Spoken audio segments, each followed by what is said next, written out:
para business leaders dan intellectual business community, kita lanjutkan dalam segmen terakhir diskusi kita, Translating Macroeconomic Data into Our Business. Dan masih bersama dengan Pak Kristianto Wibisono, founder dari Global Nexus Institute. Pak Kristianto, ada yang ingin bertanya lagi? Silakan, Yono. Pak, terima kasih. Dari kupasannya menarik sekali. Dari data-data, Pak, yang Bapak lihat, bangsa ini sedang berjalan di arah yang tepat nggak, Pak? Itu satu. Terus yang kedua, kalau benar sudah tepat, supaya lebih tepat lagi harus bagaimana, Pak? Anda nih pemain bisnis ya? Iya, Anda saya pengusaha retail. Pengusaha retail ya? Menurut Anda sendiri sebagai pemain, rasanya udah tepat belum? Kalau kan saya Anda sih, pemain dong, kalau pemain Anda merasa, wih enak, lapangannya enak nih, berarti kira-kira udah tepat dong gitu kan? mencoba, kita sibuk memperbaiki diri kita sendiri, Pak. Jadi ada sih melihat kekurangannya, tapi kita coba jadi positif. Sehingga sibuk memperbaiki diri saya, sehingga saya memperbaiki diri saya terus. Baik, memperbaiki diri kan, tapi memperbaiki diri kan ngelihat ke dalam nih. Iya. Ngelihat keluar, kira-kira lapangannya enak nggak? Selama ini, berapa tahun sih Pak? 6 tahunan. 6 tahunan. Selama 6 tahun belakangan ini, enak nggak lapangannya? Kayaknya, ya lapangan nggak ada yang semuanya plong lah, tapi kira-kira buat main enak nggak? Seperti kata orang, belum sebagus seharusnya. Oke. Tapi kita coba lebih positif. Oke. Nah, itu pertanyaan nomor 2, supaya lebih baik bagaimana pemerintahan ini menurut pandangan Pak Christian. Terus yang ketiga, menurut Bapak, kami supaya lebih baik harus bagaimana, Pak, supaya bangsa ini lebih baik, pertama baik terus. Pak, boleh nggak satu pertanyaan lagi sebagai pemain? Kalau Anda diminta merubah satu aja kebijakan ataupun satu policy yang menghambat Anda di dalam retail itu, apa Pak? Satu aja yang paling penting.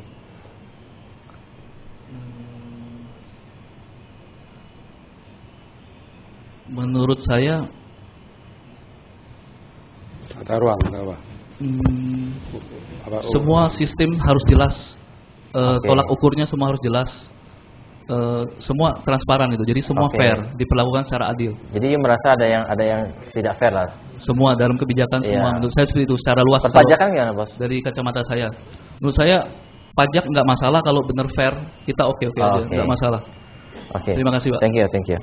Pak, ya, ini saya rasa masalahnya ini menjadi setelah demokrasi dan reformasi kan terbuka toh. Dengan keterbukaan itu makanya kelihatan kritik, kelihatan kelemahan pemerintah dan kekurangan pemerintah. Itu adalah risiko daripada demokrasi. Jadi memang sekarang ini ada dua teori pembangunan. Teori China, kalau China itu lebih cepat, lebih efisien putusan. Nah, saya bilang lah itu kan model Pak Harto zaman dulu gitu. Apa kita mau kembali ke sana kan tidak. Jadi tugas kita adalah bagaimana mengefektifkan sistem yang demokratis ini, mumpung bisa saling mengoreksi itu, sehingga diharapkan ini kan gini loh, diharapkan sebetulnya ini ada pengurangan tingkat ketidakpastian tadi. Tapi kan justru karena dulu manunggal satu kekuasaan, sekarang dipencar menjadi eksekutif legislatif juga, sehingga bisa tambah high cost. Itu kita yang harus meyakinkan elit supaya jangan menjadi high cost politik ini. Jadi perubahannya menuju supaya betul-betul kita ini walaupun berbeda pendapat DPR ini, supaya pemerintah dan DPR itu bisa mengeluarkan satu kebijakan yang cepat. Gitu. Sorry, I potong you. All things considered, dengan segala macam keadaan seperti ini, pilihannya apakah sudah baik atau enggak? Kalau Bapak saya pikir tetap lebih baik dari dulu toh. Kalau sekarang kan kita bisa mengoreksi, kita bisa bicara begini, tidak mungkin di zaman Orde Baru dulu gitu. Dengan bicara gini mungkin bicaranya perlu 5 tahun lagi bisa efektif. Tapi paling tidak itu sudah mulai ada perubahan gitu. Kalau tidak, kalau dulu kan tidak bisa merubah sama sekali. Kalau sekarang kan kita di dalam proses ini kita bisa memperbaiki, bisa mengoreksi, bisa mengajukan alternatif gitu loh. Dan bisa dengan kadang-kadang alternatif yang kita ajukan bisa didengar. Kalau tidak didengar, toh untuk kedua kalinya mereka akan kapok juga dan akan memperhatikan usulan ataupun rekomendasi yang diberikan gitu. Karena dengan pengalaman ini bahwa semakin lama semakin terbuka, kesalahan sedikit sudah langsung dikoreksi. Tapi jangan sampai terjadi malah salah tidak salah kerjanya cuma mengoreksi dan kerjanya mengkritik terus gitu loh. Sehingga tidak terjadilah yang seperti sekarang ini. Sekarang ini saya pakai istilah seolah-olah pemerintah ini, kita ini dalam autopilot, pilotnya malah kebukin pakai pansus, pakai segala macam, tetap aja jalan bisa 7% gitu loh.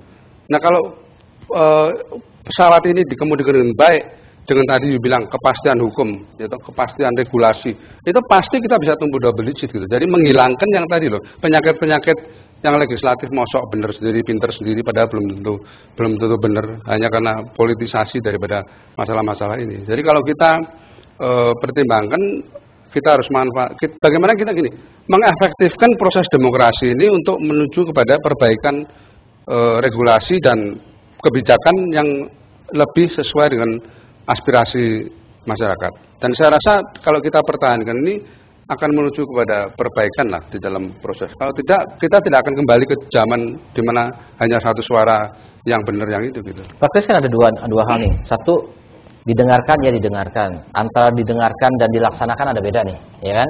Kedua, dilaksanakan, mungkin dilaksanakan, tapi dilaksanakannya itu apakah cepat atau tidak cepat kan beda nih.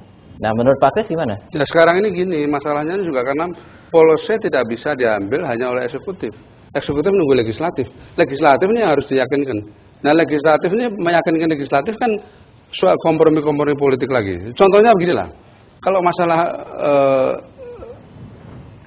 kebijakan pemerintah dalam kredit, di dalam memanfaatkan bantuan IMF, semua orang udah ngotot bilang tidak mau. Nah, Anda tahu akibatnya terjadi suatu kesalahan di mana pada bulan April 2009 ketika kita rada krisis, kita kan menjual obligasi dengan bunga lintah darat 12%. Padahal kalau waktu itu kita ke IMF, kita dapat 2,5%. Tapi itu tidak berani dilakukan karena DPR-nya kan bilang, oh ini oleh gitu. Nah, kalau saya ngomong di TV loh, bahwa itu salah, sebetulnya kebijakan itu salah. Buat apa kita gengsi bilang tidak mau ke IMF, Meksiko yang lihai masuk ke IMF. Ini yang bagian tentang G20 yang saya singgung di dalam berbagai diskusi di Lemhanas juga, bahwa kita kehilangan momentum memanfaatkan posisi kita di G20. Meksiko lihai, dia tahu perubahan IMF, dia langsung gebrak dapat kredit banyak dengan bunga yang kecil. Nah, kita karena ketakutan sendiri, pemerintah takut DPR-nya juga cuma cari popularitas, tidak menghendaki itu. Akibatnya kita sekarang itu menanggung obligasi yang 4 kali lipat suku bunga IMF. Ini contoh-contoh kebijakan yang seharusnya bisa diambil, tapi jadi ngerti ya, jadi orang tuh ngerti, parlemen politik ngerti, tapi tidak mau karena memang tujuannya cuma mau menjaga gitu. Ini yang saya rasa penyakit daripada negatifnya demokrasi itu begitu. Tetapi positifnya kita juga harus lihat, kita bisa berusaha untuk merubah, Pak. Jadi kita semua masih harus belajar ke depan lah untuk itu. Pak, kita sebagai businessman tiap hari baca koran, ya. Dari baca koran ada berita bisnis, ada berita makro. Nah, dari berita makro sebenarnya apa sih yang kita day to day perlu kita pantau terus, dan kita perlu be involved lah di dalam arti kata kita mengawasi, dan kalau ada masalah dan kita perlu sampaikan gitu. Ya, sekarang ini justru karena sudah terbuka kan sumber berita tidak cuma dari presiden atau dari eksekutif, ya legislatif, bahkan dari NGO, dan mana-mana NGO bisa memboikot produk Anda sampai tidak bisa apa-apa. Jadi betul-betul memang semakin berat buat bisnismen apalagi pada tingkat korporat yang korporat itu kan biasanya diserang macam-macam loh. Kalau sudah tinggi, kalau menengah mungkin masih aman-aman. Jadi itu berita semakin banyak isu dan berita yang Anda harus perhatikan, karena bisa saja menyentuh bisnis Anda sehingga Anda harus siap untuk mengatasi dengan crisis management. Kalau tidak, memang berbagai isu itu yang tadinya mungkin jauh bisa mendadak mempengaruhi bisnis Anda. Gitu. Oke. Tapi nggak ada data spesifik yang kita harus pantau dengan cermat, kan?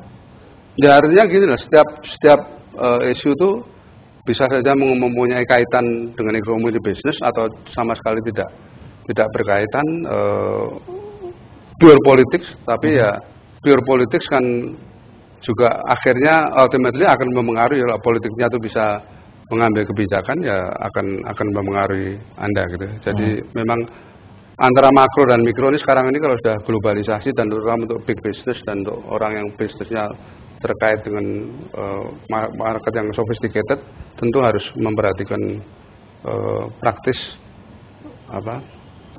ya sesuatu yang terjadi di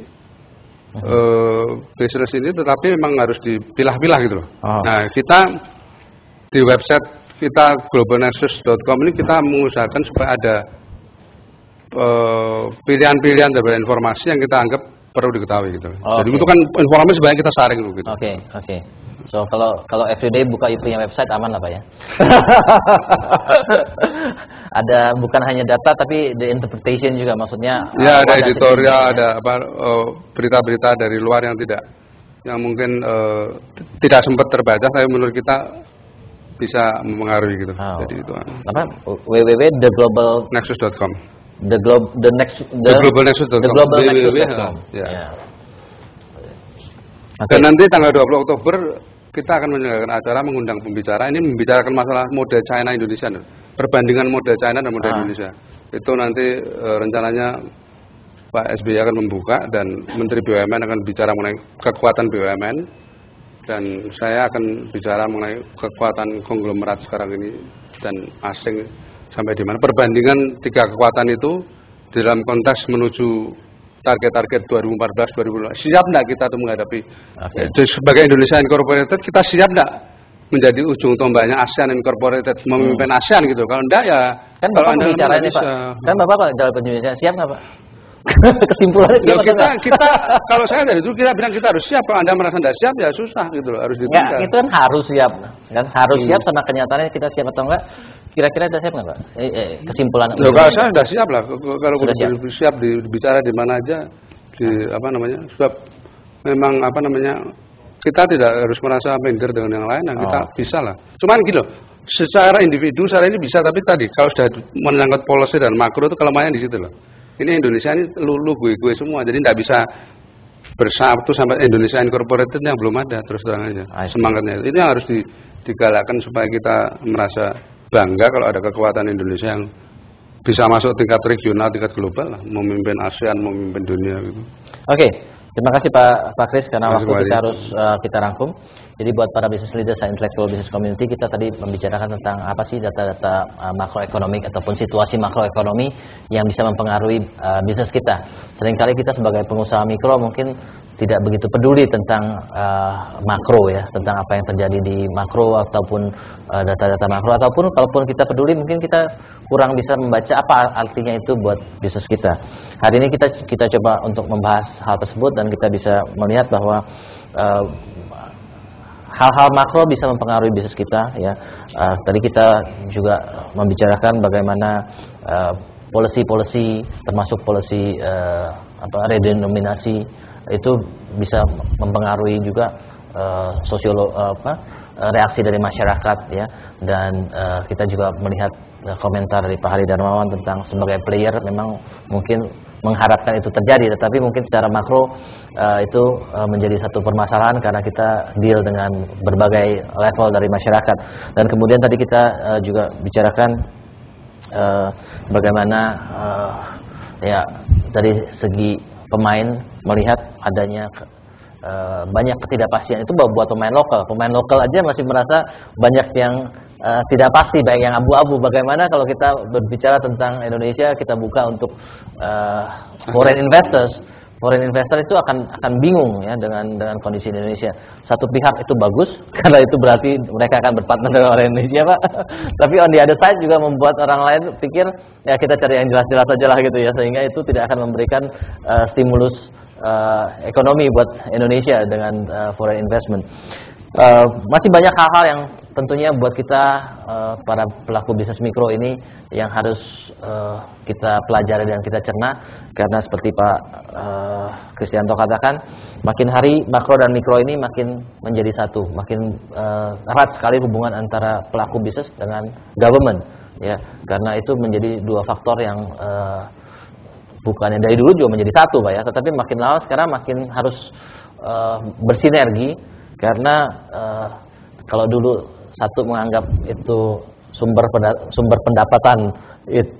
pendapatan dari orang kaya untuk dibagikan orang miskin, sekarang dua-duanya harus jadi partner bagaimana ini menghasilkan uang dan everybody happy ya, bukan hanya satu itu yang jadi mesin mencari uang, kemudian yang satu menjadi mesin pendistribusi kesejahteraan, tetapi dua-duanya harus berpikir sekarang dua-duanya harus menjadi mesin pencari uang bersama-sama untuk untuk kesejahteraan bersama.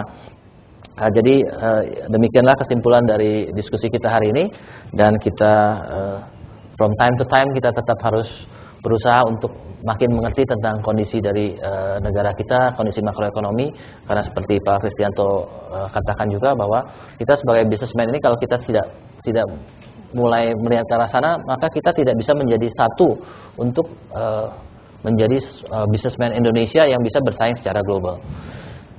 Demikian hasil diskusi kita. Saya Dr. Bayu Prawirahi, Executive Director Intellectual Business Community. Kita jumpa lagi dalam acara The CEO Reference berikutnya. Terima kasih.